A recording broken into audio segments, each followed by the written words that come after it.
The emergency session of the Galactic Dominion Council had never been called with such urgency in the 3,000 years of its existence. Kythera Nexus, the ancient Zilithian representative whose crystalline form had witnessed the rise and fall of 17 civilizations, stood before the assembled delegates with what could only be described as bewilderment etched across her translucent features. The holographic display behind her showed a sector map that had been completely redrawn in the span of merely 93 Earth years. "Honored colleagues," Kythera began, her melodic voice carrying undertones of disbelief, "we are here to discuss what our xenobiologists are calling the most unprecedented evolutionary leap in recorded galactic history. A species that we first catalogued as primitive tool users with rudimentary spaceflight capabilities has somehow managed to establish dominion over 47 star systems and commands a fleet that rivals our own combined forces." Zephyria Kex, the Drachmarie military commander whose species had conquered half the Andromeda spiral arm through sheer brutality, leaned forward in her exoskeleton chair. Her multiple eyes focused intently on the display, watching the red indicators that mark human-controlled territory spreading like a viral infection across previously stable borders. The Drachmarie had been the apex predators of the galaxy for over a millennium, their warrior culture unmatched in its efficiency and ruthlessness. Yet these humans had somehow managed to outmaneuver, outfight, and outthink species that had been perfecting warfare since before Earth's sun had fully formed. The first contact records played on the chamber's main screen, showing the primitive vessel that had stumbled into Zilithian space in what humans called the year 2157. Thane Corvanis, the human representative who had emerged from that crude metal construction, had seemed almost comically unprepared for galactic civilization. His species lacked the Zilithians' energy manipulation, the Drachmarie's natural armor and enhanced reflexes, or the Vorthax's collective consciousness. They possessed no obvious biological advantages, no remarkable technology, and certainly no indication that they would become anything more than another minor species relegated to a handful of worlds on the galactic periphery. Velox Man then, the Vorthax strategic analyst whose hive-mind connections allowed him to process information at superhuman speeds, had been present during those initial negotiations. His memory banks contain detailed recordings of the humans' awkward attempts at diplomacy, their crude translation devices, and their almost endearing ignorance of galactic politics. The humans had requested only a small colony world and mining rights to a few asteroids in exchange for what they called cultural exchange opportunities. The Council had granted their request with barely a thought, treating them as they would any other emerging civilization that needed guidance and protection. How spectacularly wrong they had been. The transformation began slowly, almost imperceptibly. Human settlements expanded with unexpected efficiency. Their mining operations yielded resources at rates that defied conventional extraction models. Most disturbing of all, their military capabilities evolved at a pace that seemed to violate every known principle of technological development. Where other species required centuries to master energy weapons, humans achieved plasma rifle technology in less than 2 decades. Where gravitational manipulation typically took millennia to perfect, human vessels were demonstrating rudimentary gravity drives within 50 years of first contact. Serafina Voss, the human ambassador who had replaced the elderly Corvanis 3 decades earlier, had become something of a legend among the diplomatic corps. Her ability to negotiate seemingly impossible treaties, to find solutions where ancient species saw only deadlock, had earned her both respect and suspicion. Unlike her predecessor's humble demeanor, Voss carried herself with a quiet confidence that suggested humanity's rapid ascension was not mere luck but the result of careful planning and inherent capability that had been vastly underestimated. The breaking point had come with the siege of Arcturus Prime, when a human fleet of merely 30 vessels had somehow managed to defeat a combined Drachmarie-Zilithian force of over 200 ships. The battle records showed tactics that bordered on prescient, as if the humans had anticipated every move their enemies would make. More unsettling still were the reports of human soldiers demonstrating almost supernatural resilience, fighting with an intensity and coordination that suggested either extensive genetic modification or something far more fundamental about their nature. As Kythera Nexus concluded her presentation, the assembled delegates sat in stunned silence. The question hanging unspoken in the chamber was not how humanity had achieved such rapid advancement, but whether the galaxy's established powers could survive whatever came next.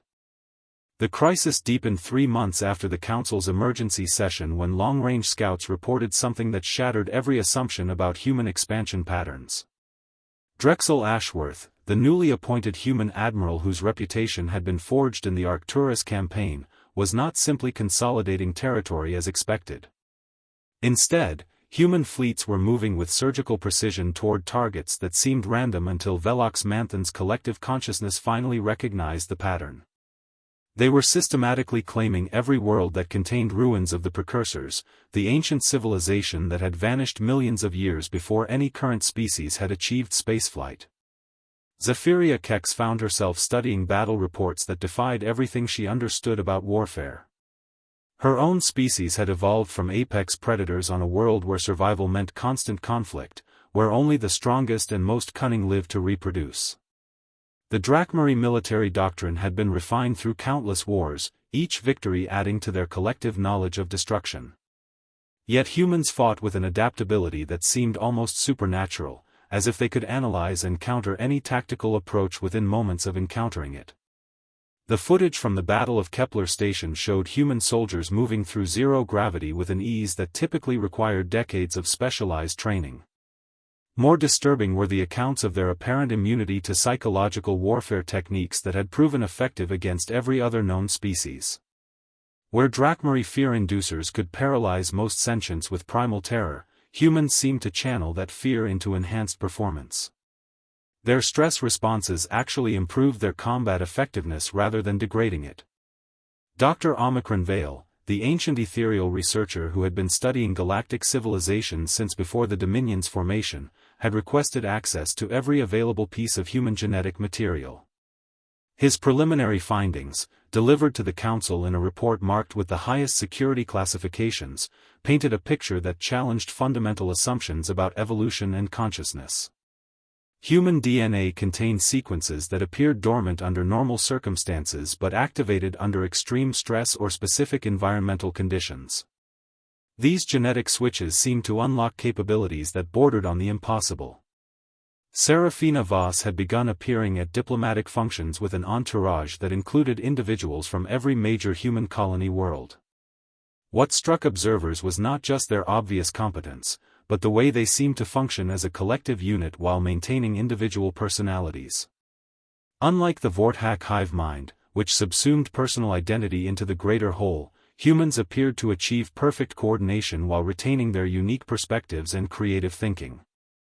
The most troubling development came when human exploration teams began uncovering precursor artifacts at an unprecedented rate. These ancient devices, which had puzzled xenoarchaeologists for millennia, seemed to respond to human presence in ways they never had for other species. Energy signatures that had remained dormant for eons suddenly activated when humans approached. Translation matrices that had resisted every attempt at decipherment began displaying readable text when human researchers made contact. Kythera Nexus found herself questioning assumptions that had guided galactic civilization for thousands of years. The precursors had been the great mystery, the vanished gods whose technology formed the foundation for all current interstellar travel and communication. Their disappearance had been attributed to everything from transcendence to extinction, but never to simple departure. The growing evidence suggested that they might have left instructions, preparations, or perhaps even genetic markers for a specific successor species. Commander Ashworth's fleet movements began to reveal a grand strategy that dwarfed anything the Galactic Dominion had contemplated. While other species had spent centuries fighting over established trade routes and habitable worlds, humans were claiming the infrastructure of an ancient civilization that spanned the entire galaxy. Each precursor site they secured didn't just provide archaeological treasures, it gave them access to a transportation and communication network that had been dormant for millions of years. The realization that humanity might be inheriting rather than conquering galactic civilization sent shockwaves through every established power. Species that had fought for millennia over scraps of precursor technology suddenly found themselves facing a rival that seemed to have been chosen by the precursors themselves.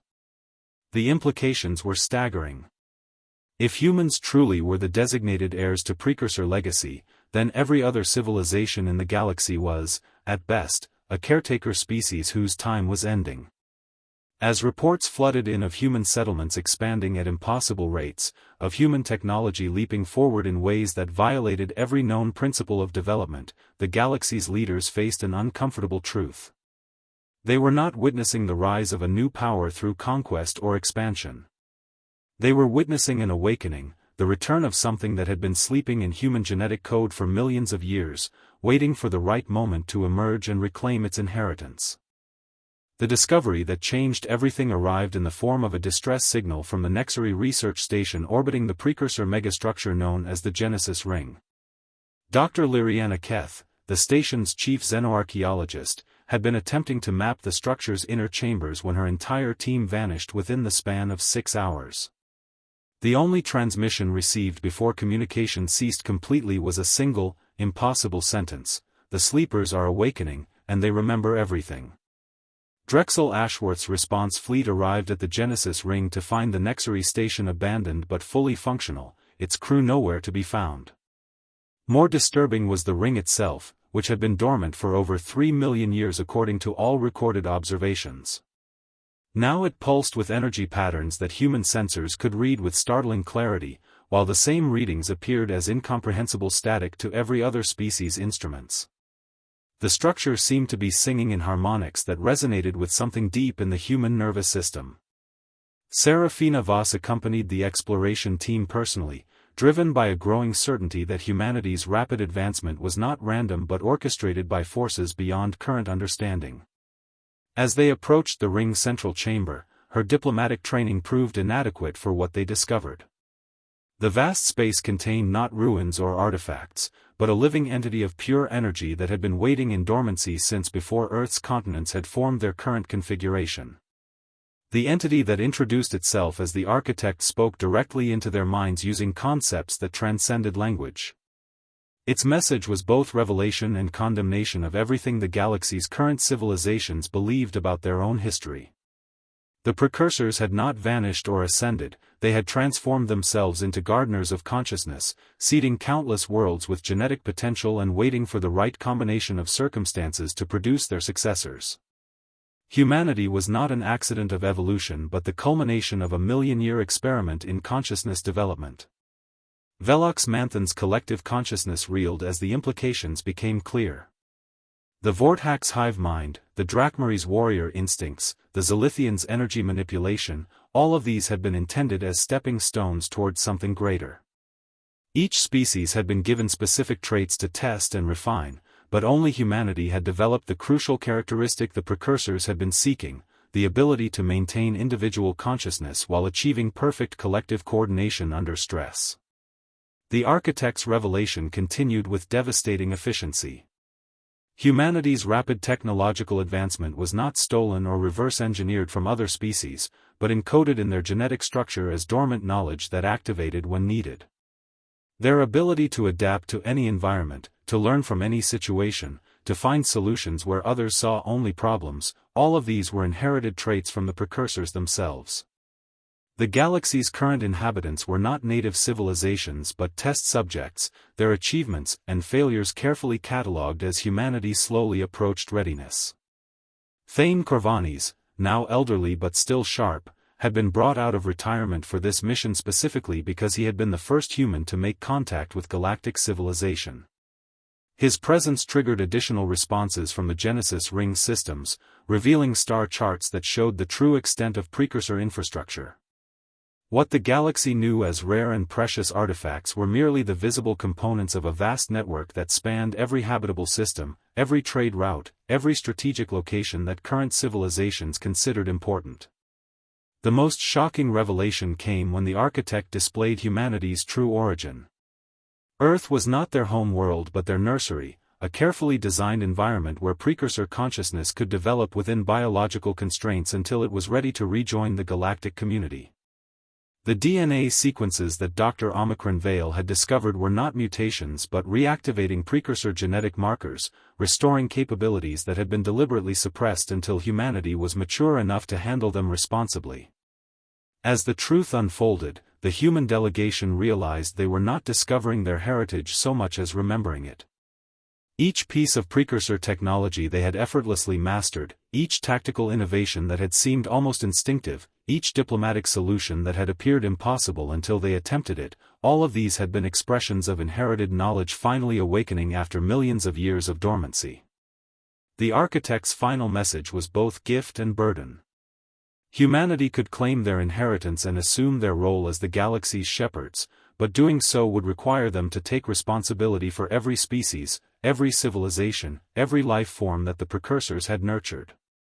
The rapid expansion that had alarmed other species was not conquest but preparation, as humanity instinctively moved to secure the infrastructure they would need to manage a galaxy teeming with life forms that were, in essence, their children. The weight of this revelation settled over the human delegation like a shroud. They had sought to understand their rapid rise to power, only to discover that they were not rising at all but remembering their true nature as the inheritors of the galaxy's most ancient and powerful civilization. The transmission that Serafina Voss sent from the Genesis ring reached every major population center in human space simultaneously, carried by precursor communication networks that operated faster than any technology the galaxy had previously witnessed. The message was simple but earth-shattering: humanity's true nature had been revealed, and everything would change. Within hours, dormant genetic sequences activated across the entire human population, unlocking capabilities that transformed ordinary colonists into beings of almost supernatural competence.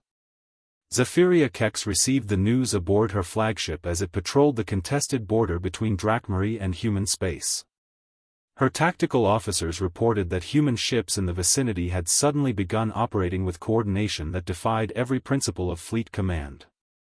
Individual vessels moved as though controlled by a single mind, yet each maintained distinct tactical patterns that suggested multiple autonomous commanders working in perfect harmony.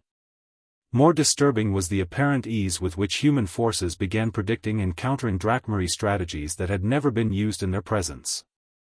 The transformation was not limited to military capabilities. Kythera Nexus watched from the Galactic Council chambers as human trade vessels began arriving at stations throughout Zilithian space, their crews demonstrating intimate knowledge of energy manipulation techniques that had taken the Zilithians millennia to develop. Human engineers solved infrastructure problems that had plagued the ancient crystalline cities for centuries, working with technologies they should never have encountered with the confident precision of master craftsmen. Dr. Omicron Vale's research station recorded the most detailed observations of humanity's awakening. Individual humans began displaying abilities that corresponded directly to the precursor genetic sequences he had identified. Enhanced pattern recognition allowed them to navigate hyperspace routes that had been considered impossible for any biological navigator. Accelerated learning enabled them to master alien languages and technologies within days rather than years.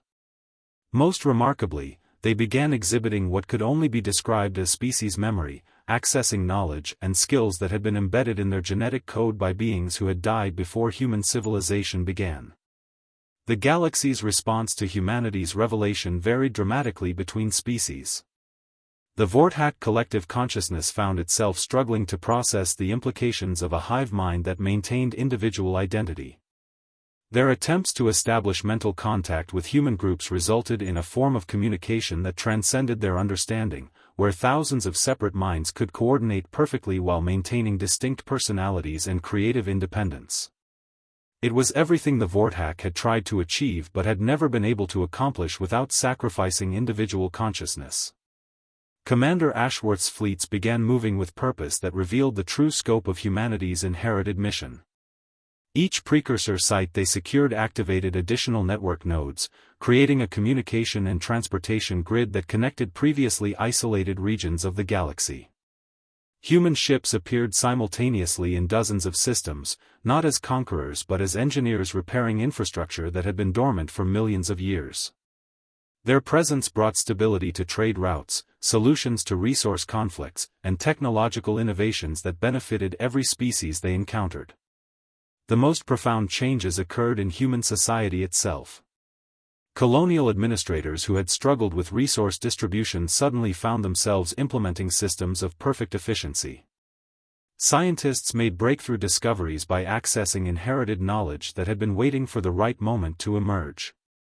Artists created works that resonated with aesthetic principles shared by every known sentient species, suggesting that human creativity had been shaped by exposure to countless alien cultures throughout precursor history.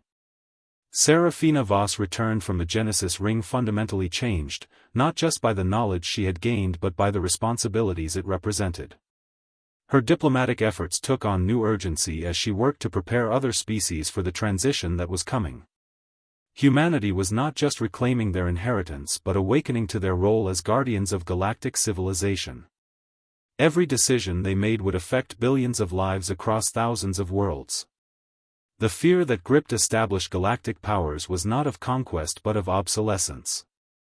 Species that had defined themselves by their unique capabilities found themselves facing a successor civilization that possessed all of their strengths and none of their limitations. The Drakmaris warrior culture seemed primitive compared to human tactical flexibility. The Zilithians' energy mastery appeared rudimentary next to humanity's intuitive understanding of fundamental forces. The Vorthax collective consciousness looked clumsy beside humanity's ability to achieve perfect coordination while maintaining individual creativity. Yet as the weeks passed, it became clear that humanity's awakening carried its own burdens. Ancient memories brought not just knowledge but pain, the accumulated suffering of countless civilizations that the precursors had watched rise and fall. Human leaders began exhibiting a profound melancholy as they accessed memories of species that had destroyed themselves, of worlds that had been consumed by war, of the terrible loneliness that had driven the precursors to transform themselves into gardeners of consciousness rather than direct participants in galactic civilization. The galaxy stood at a crossroads, its future dependent on how humanity chose to wield their newfound power and whether other species could adapt to a universe where they were no longer the dominant forces shaping galactic destiny. The screams began on New Terra, humanity's largest colonial world, exactly 47 days after the awakening started. Dr. Lyanna Keth, who had somehow survived her disappearance at the Genesis ring and returned with knowledge that terrified even her, worked desperately in medical facilities that had never been designed to treat minds overwhelmed by millions of years of inherited memory. Humans across the colony worlds were experiencing what she termed cascade recall, where dormant precursor memories surfaced faster than consciousness could process them. Thane Corvanis, despite his advanced age, found himself at the center of efforts to manage humanity's traumatic awakening. The elderly diplomat who had once marveled at alien technologies now possessed complete understanding of engineering principles that predated the formation of most stellar systems.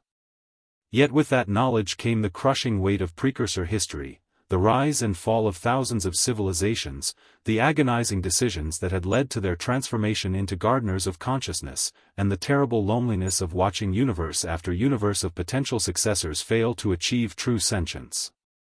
The phenomenon affected different humans in various ways. Some, like Commander Ashworth, found their military instincts enhanced by tactical knowledge accumulated across millions of conflicts. His fleets moved with coordination that seemed almost prophetic, anticipating enemy strategies before they were even formulated. But even Ashworth suffered from nightmares filled with the memories of civilizations that had destroyed themselves through warfare, their final moments preserved in precursor consciousness and now bleeding through into human awareness. Serafina Voss experienced perhaps the most profound transformation, as her diplomatic capabilities became infused with understanding drawn from successful negotiations between species so alien that their thought patterns defied current biological classifications. She could resolve conflicts that had persisted for millennia by accessing precedents from civilizations that had faced identical challenges millions of years earlier. Yet the memories also brought awareness of failures, of species that had been unable to transcend their destructive impulses despite every effort to guide them toward wisdom.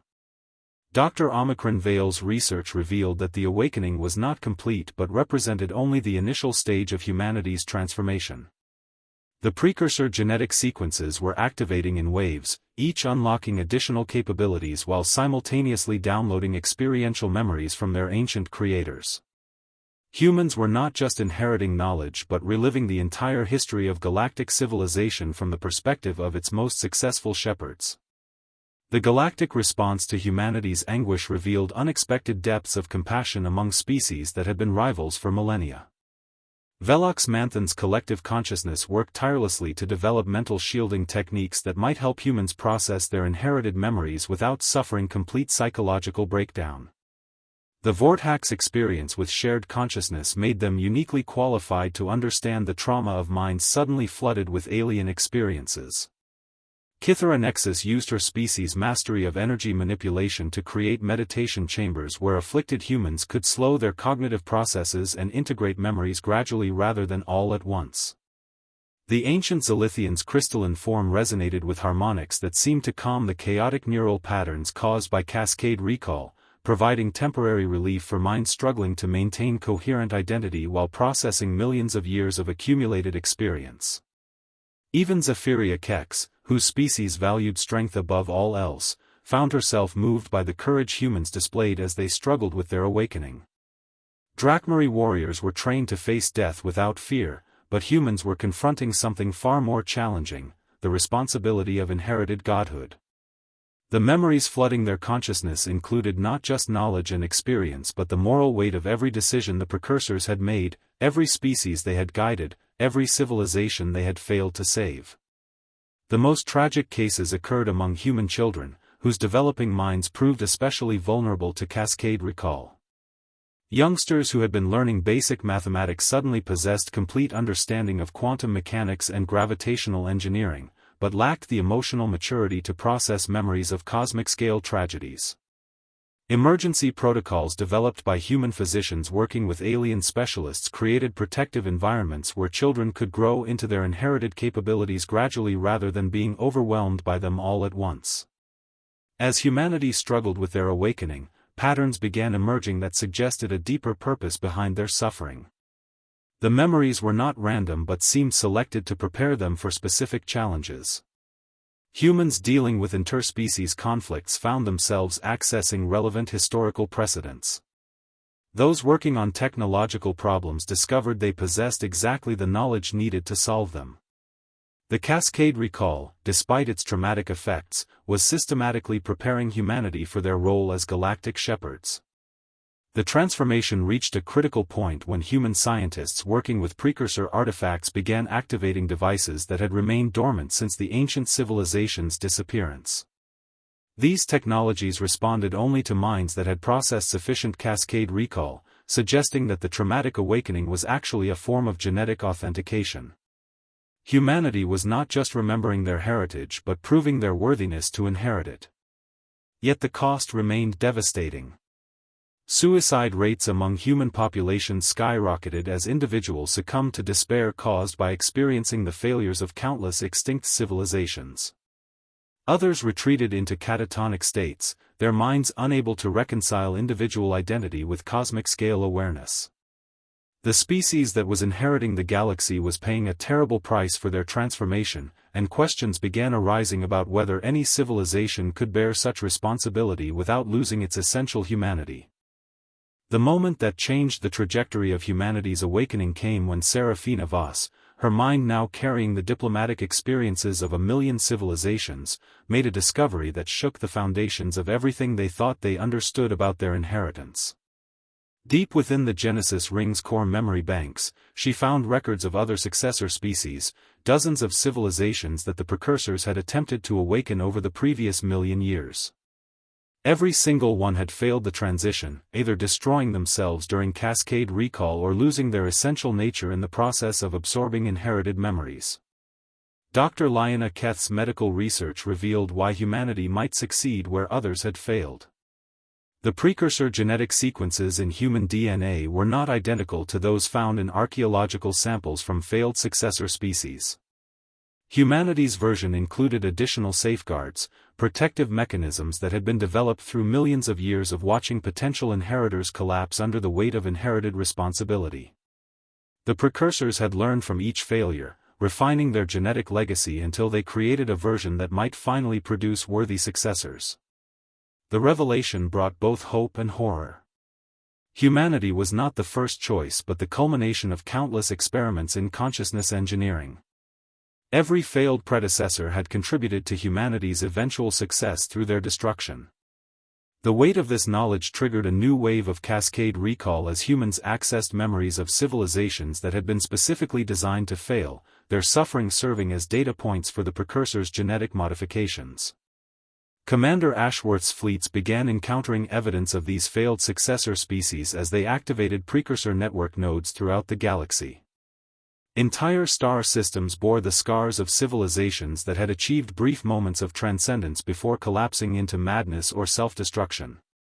The ruins spoke of species that had possessed incredible potential but lacked the specific combination of traits that enabled humans to process inherited memories without losing their essential identity. The galactic community's response to this revelation varied dramatically. Some species, particularly the younger civilizations, expressed horror at the precursors' willingness to sacrifice entire races in their quest to create perfect successors. Others, like Kythera Nexus, recognized the terrible logic behind such experiments. The precursors had been trying to create guardians capable of preventing the kind of galactic catastrophes that had driven them from physical existence in the first place.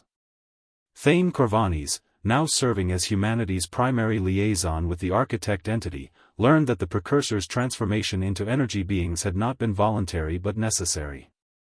They had witnessed the heat death of a previous universe and understood that consciousness required active shepherding to survive cosmic-scale disasters. Their experiments in creating successor species were not acts of cruelty but desperate attempts to ensure that awareness itself would persist beyond any single cosmic cycle. The awakening process began stabilizing as humans developed techniques for managing inherited memories without being overwhelmed by them. Dr. Omicron Vale's research showed that humans possessed a unique form of consciousness compartmentalization that allowed them to access precursor knowledge when needed while maintaining their individual identity and emotional stability. This capability had been the crucial missing element in all previous successor experiments. As more precursor technologies came online, the scope of humanity's inheritance became clear. The network they were activating was not limited to their current galaxy but extended across galactic clusters, connecting conscious civilizations throughout the observable universe. Humanity was not just inheriting dominion over their local stellar neighborhood but accepting responsibility for shepherding awareness throughout cosmic space on a scale that dwarfed anything they had imagined. The psychological impact of this realization created a new form of cascade recall that differed from the traumatic awakening. Instead of being overwhelmed by alien memories, humans began experiencing what researchers termed cosmic perspective, an awareness of their place in universal consciousness that transcended individual concerns. Many described it as simultaneously humbling and empowering, a recognition that their species had become part of something infinitely larger than themselves. Serafina Voss found herself serving as humanity's primary interface with cosmic consciousness, her diplomatic skills adapting to negotiate with entity types that existed on scales ranging from individual minds to galactic collectives. The inherited memories had prepared her for this role, but the reality of communicating with civilizations scattered across billions of years and countless dimensions required abilities that even precursor genetic engineering could only partially provide. The transformation reached its critical phase when human children born after the awakening began demonstrating capabilities that surpassed even their awakened elders. These new humans processed inherited memories as naturally as they learned language, suggesting that humanity's evolution was continuing beyond what the precursors had originally programmed. The children represented something unprecedented, a species that was not just inheriting cosmic responsibility but actively evolving to meet challenges that their creators had never anticipated. Yet questions remained about the price of such transcendence. Humans were becoming something greater than their origins, but the process was fundamentally changing what it meant to be human. The species that had stumbled into galactic civilization with crude spacecraft and primitive diplomacy was transforming into something that might no longer be recognizable to their ancestors, guardians of consciousness on a universal scale but potentially losing the essential qualities that had made them worthy of such inheritance in the first place. 50 years after first contact, Zephyria Keck stood in the observation deck of what had once been her flagship, now serving as a diplomatic vessel in humanity's vast fleet. The view before her showed something that would have been incomprehensible to her younger self, a galaxy at peace, where conflicts that had raged for millennia had been resolved through methods that transcended traditional concepts of victory and defeat. Yet the triumph came with a melancholy that permeated every human she encountered, a sadness born from understanding that their success meant the end of an age. The galactic transformation had been neither conquest nor assimilation but something far more profound. Humanity had not imposed their will on other species but had instead become bridges between different forms of consciousness, translating concepts and mediating disputes using inherited wisdom accumulated across millions of years. The Drachmari had found new purpose in serving as protectors of vulnerable civilizations rather than conquerors. The Vorthak collective consciousness had evolved into something that maintained individual identity while achieving perfect cooperation. The Zilithians had become artists of energy, creating works of beauty that could be appreciated by any sentient mind. Dr. Lion Aketh, now ancient but sustained by technologies that the precursors had embedded in human genetic code, maintained research stations throughout the galaxy where she continued studying the long-term effects of humanity's awakening. Her findings revealed that the transformation was not complete but ongoing, with each generation of humans developing capabilities that their predecessors could barely comprehend. The children born in recent years possessed intuitive understanding of cosmic principles that required their elders' years of study to master. Serafina Voss had become something that transcended traditional concepts of individual existence. Her consciousness now spanned multiple dimensions, serving as humanity's primary interface with the cosmic network of awareness that connected countless civilizations across universal space. She could communicate simultaneously with entities separated by billions of light-years and millions of years of temporal displacement, yet she retained enough humanity to feel profound loneliness at the isolation such capabilities imposed. The most tragic figure in humanity's ascension was Thane Corvanis, who had lived to see his species transform from curious explorers into cosmic guardians but understood that he represented the last connection to humanity's pre-awakening identity. His mind carried memories of humans who had struggled with simple interstellar travel, who had been amazed by alien technologies that their descendants now considered elementary. His death, when it finally came peacefully at the age of 147, marked the end of an era and left humanity with only inherited memories of what they had been before their transformation. Commander Ashworth's fleets now patrolled not just stellar systems but dimensional boundaries, preventing cosmic-scale catastrophes that could threaten consciousness itself. His forces included beings from every known species, unified not by conquest but by shared understanding of their role as guardians of awareness. Yet even he carried the burden of memories from failed successor species, the knowledge that humanity's success had been built upon the sacrificial failures of countless other civilizations. The architect entity had gradually faded as humanity assumed their inherited responsibilities, its energy finally dissipating into the cosmic background radiation with what could only be described as relief. Its final communication had been a warning disguised as congratulations. Success in shepherding consciousness required sacrificing the very qualities that had made them worthy of the role. Humanity's greatest achievement would be their gradual transformation into something that was no longer recognizably human. Kythera Nexus, her crystalline form now serving as a living archive of pre-awakening galactic history, observed the changes with the melancholy of someone who had witnessed the end of an age. The galaxy was safer, more peaceful, and more prosperous than it had ever been, but it had also lost something indefinable. The chaotic creativity of younger species, the passionate conflicts that had driven innovation, the sense of discovery that came from exploring unknown territories, all of these had been replaced by efficient management guided by inherited wisdom. The children of humanity's new generation possessed capabilities that bordered on omniscience within their local cosmic region, yet they seemed somehow diminished by the absence of struggle and uncertainty that had defined their ancestors. They could solve any problem, resolve any conflict, and prevent any catastrophe, but they did so with the mechanical precision of beings fulfilling programming rather than the creative passion of individuals choosing their own path. The final revelation came from Dr. Omicron Vale's research into humanity's ultimate destiny. The genetic programming they had inherited would continue evolving them until they achieved the same transformation that had originally converted the precursors into energy beings. Humanity was not just inheriting cosmic responsibility but following an inevitable path toward transcendence that would ultimately remove them from physical existence entirely. Their success in shepherding galactic consciousness was merely preparation for their own transformation into gardeners of awareness on a universal scale.